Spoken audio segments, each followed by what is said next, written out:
Chers amis internautes fidèles de la parole, bonjour et bienvenue sur votre émission de ce jour. Nous allons démarrer cette émission en lisant une partie de notre Bible. Nous allons lire Matthieu 20, du chapitre 1 au chapitre 16.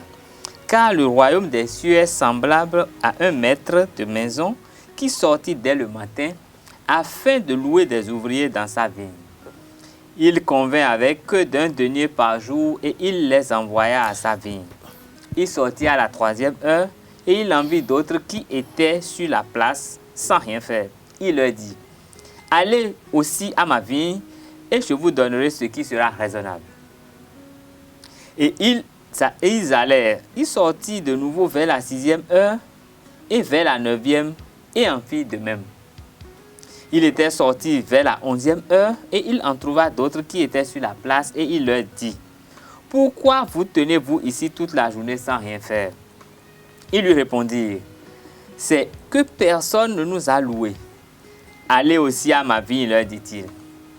Quand le soir fut venu, le maître de la vigne dit à son intendant: appelle les ouvriers et paye-leur le salaire en allant des derniers aux premiers. Ceux de la 11e heure vinrent et reçurent chacun un denier. Les premiers vinrent ensuite croyant recevoir davantage, mais ils reçurent aussi chacun un denier.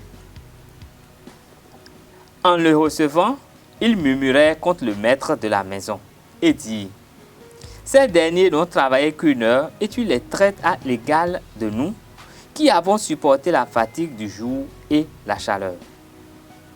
Il répondit à l'un d'eux: mon ami, ne te fais pas de tort. N'est-ce pas convenu avec moi? N'es-tu pas convenu avec moi d'un denier? Prends ce qui te revient et va-t'en. Je veux donner à ce dernier autant qu'à toi. Ne m'est-il pas permis de faire de mon gré ce que je veux? Ou vois-tu d'un mauvais œil que je sois bon? Ainsi, les derniers seront les premiers et les premiers seront les derniers. Pasteur Dauphin Mbala, vous êtes de la mission Afrique pour Christ Jésus et vous êtes sur cette émission ce matin pour nous parler de l'éthique et de l'éthique chrétienne dans le contrat de travail. Et c'est le texte que vous avez choisi. Qu'entendons-nous par éthique chrétienne? Qu'entendons-nous par contrat de travail? Merci, monsieur le journaliste, pour ce thème qui a été choisi pour que nous puissions en parler. Alors, nous sommes en train de parler de l'éthique chrétienne du travail. Alors, il va falloir d'abord comprendre qu'est-ce qu'est l'éthique. L'éthique n'est rien d'autre que des principes moraux qui sont à la base de la conduite de quelqu'un. En d'autres termes, c'est la morale chrétienne, ouais, où un chrétien est appelé à marcher de telle manière en fonction des contrats du travail. okay. Et les contrats, comme nous devons le savoir, c'est une convention, c'est des accords signés des parties, ouais, ou qui engendrent des obligations et que de part et d'autre, ils sont tenus de respecter les obligations qui se sont dues. Et ces contrats du travail, comme je le disais, oui, dans les contrats du travail, l'employeur doit payer à son ouvrier ce qu'il doit en fonction du travail qui lui a été fourni. ouais. Donc il y a ce qu'on appelle la proportionnalité Travail du de la travail. rémunération. Voilà, Okay. Effectivement. Donc c'est ça que je peux dire sur les définitions de l'éthique et du contrat. Ok, et en choisissant ce thème, vous avez sûrement voulu nous faire comprendre certaines choses. Parce que quand nous lisons le texte, nous nous rendons compte qu'à la fin de la journée, ceux qui étaient les premiers, c'est eux qui avaient eu un contrat. Le contrat a été respecté, mais ceux qui étaient les derniers n'avaient pas de contrat. Et seulement que les premiers ont constaté qu'ils ont bénéficié du même traitement qu'eux et ça a créé des chaleurs. Effectivement. Et en lisant ce texte, c'est une parabole, Oui, que le Seigneur Jésus a donnée à ses disciples pour pouvoir faire comprendre quelque chose. oui, Et dans ces paraboles, comme nous l'avons vu, il s'agit d'un maître qui est parti engager des personnes pour travailler dans sa vigne. Oui. Et quand il est sorti, il a rencontré des personnes à qui il a proposé et que ces personnes ont accepté sur la base de quelque chose, comme nous l'avons vu, d'un denier. Oui. Donc, de part et d'autre, il y a eu un consentement, comme la Bible dit, ils se sont convenus. Oui. Donc, sur base de quelque chose. Oui.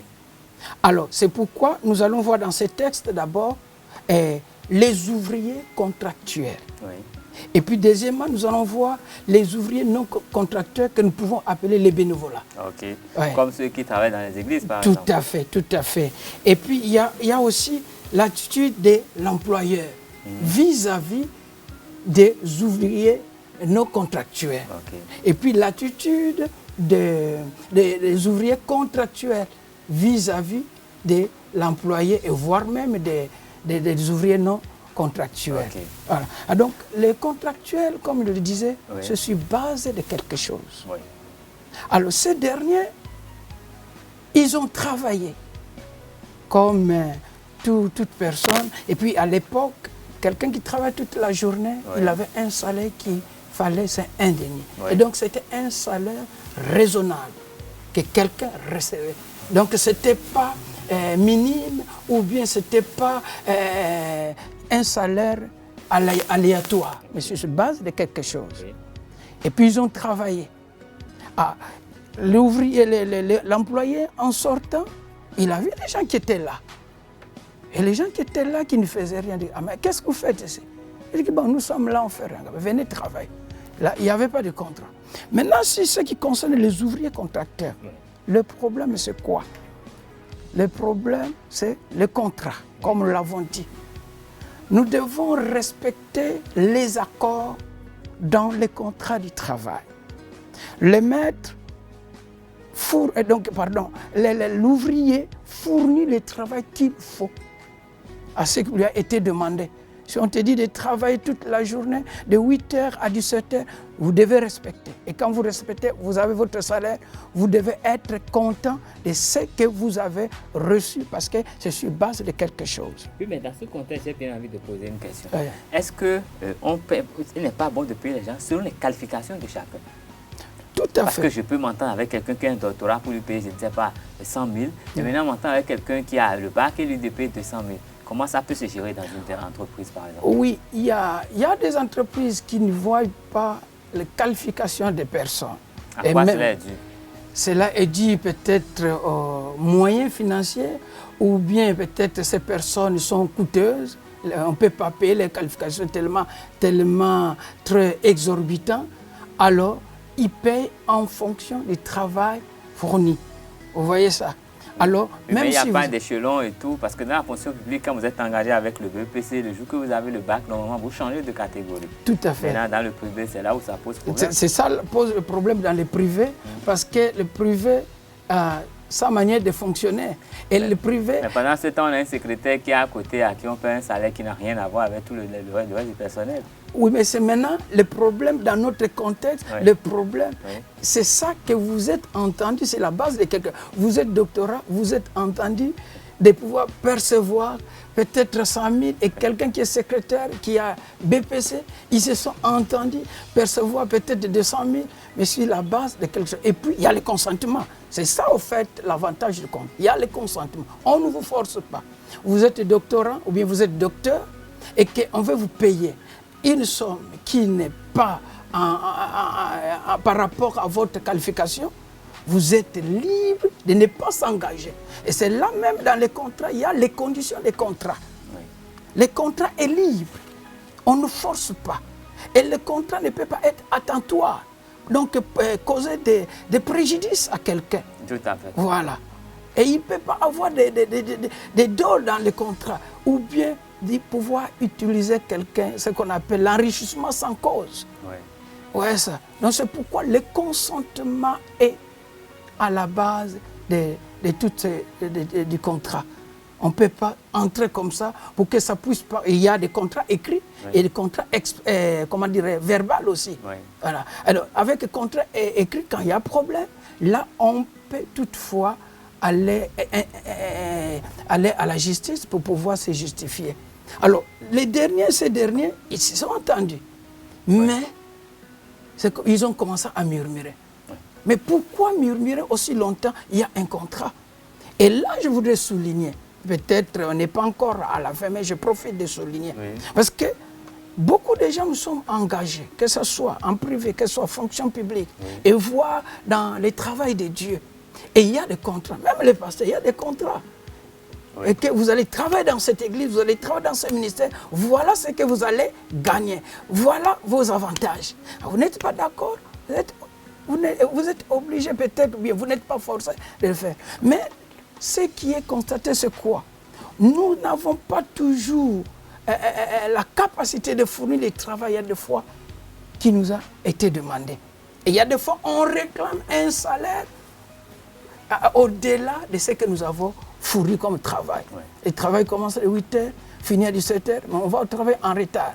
Ou bien on va au travail, on fait n'importe quoi. Mais à la fin, on réclame un salaire. Vous êtes en train d'aborder l'attitude du travail de l'employé. De l'employé. Oui. Voilà. Quelle doit être vraiment son attitude en fait?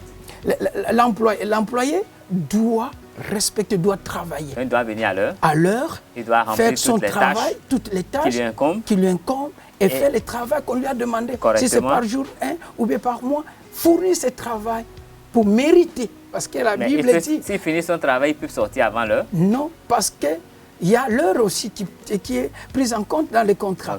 Vous pouvez finir le travail, mais parce que vous commencez le travail de 8 h à 17 h. Oui. D'ailleurs, le travail ne finit jamais. Vous pouvez aborder le travail le lendemain.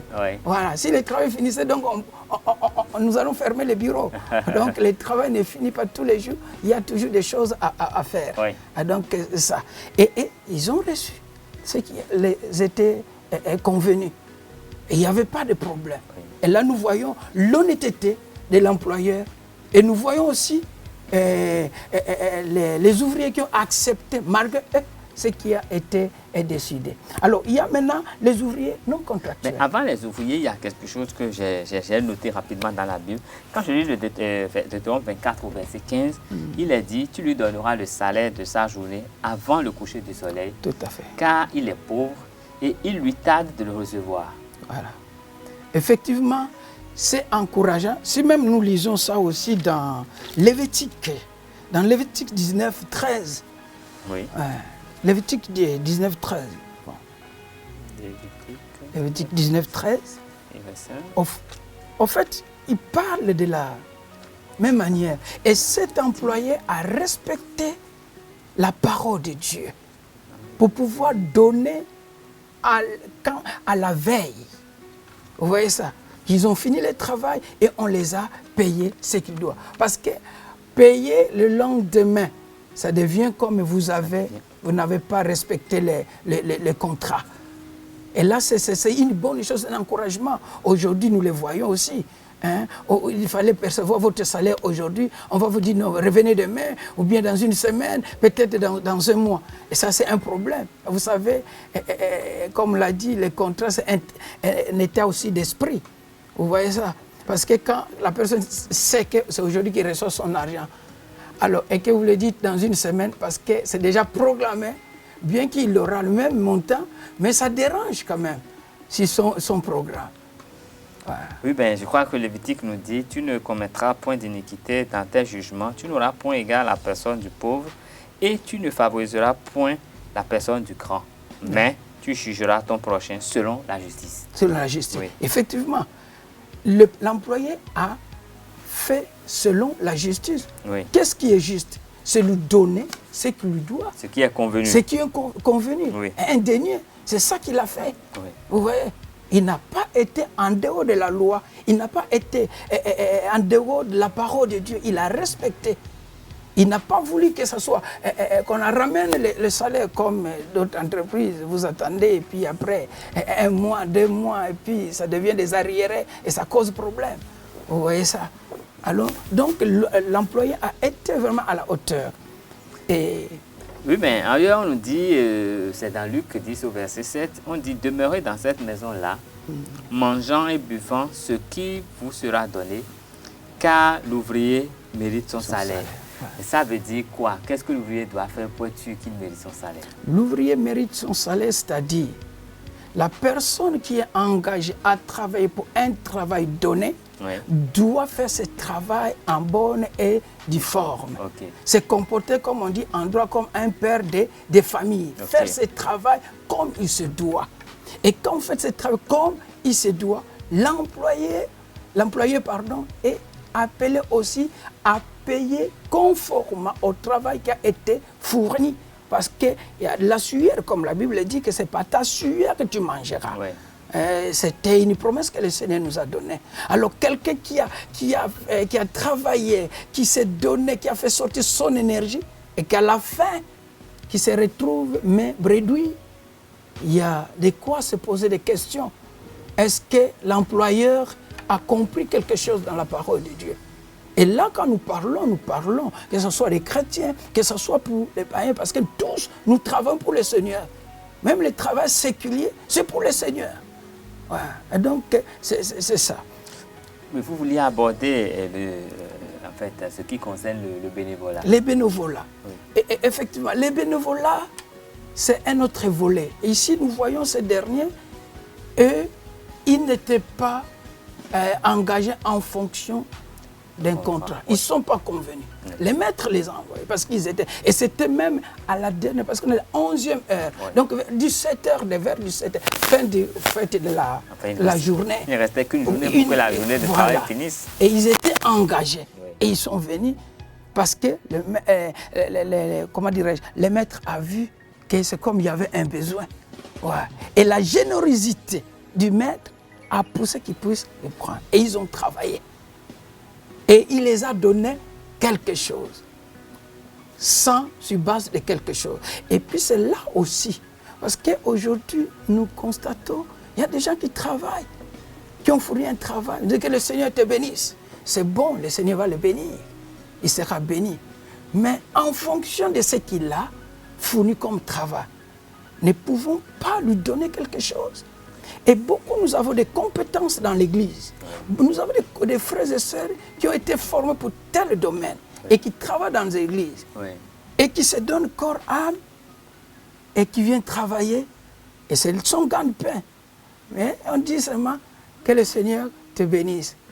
Ah, mais on peut lui donner quelque chose même pour le transport. Pourquoi? À cause de la générosité, à cause de la bonté. Parce que c'est un être humain qui a travaillé toute la matinée ou bien toute la journée. Bien que c'est du bénévolat. Et d'ailleurs, dans le monde des Nations Unies, quand on parle de bénévolat, les bénévolats gagnent. Ils gagnent beaucoup. Parce qu'ils n'ont pas un salaire au fait fixe. Donc, ils ont un émolument pour quand même gérer leurs besoins, pour qu'ils puissent continuer à vivre et donner le service qu'ils donnent presque gratuitement. Et des fois, c'est qu'on les souhaite prime qu'on les donne, c'est plus de même un salaire de quelqu'un, quelque part. Vous voyez ça? Alors, et puis là aussi, je parle du contrat des gens, des bénévolats. Il y a des fois, c'est des bénévolats, tu es venu travailler et tu commences à exiger. Oh, ils me doivent tel montant. Mais c'est des bénévolats. C'est ma générosité. Je t'ai pris pour que tu viennes travailler.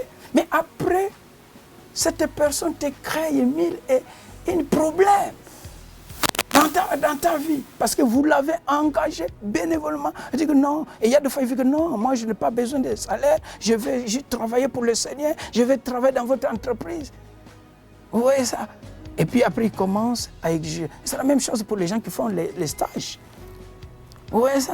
Quelqu'un qui vient faire le stage, c'est comme du bénévolat.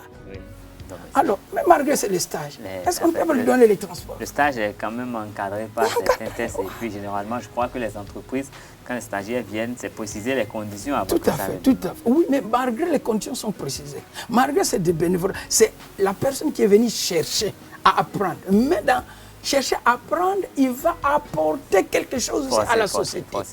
Alors, cette personne, on peut penser quand même donner quelque chose aussi pour payer les transports. Surtout compte tenu de l'ampleur de la tâche que cette personne peut quand même accomplir dans l'entreprise. Et vice-versa, que cette personne qui vient faire le stage, qui ne peut pas exiger.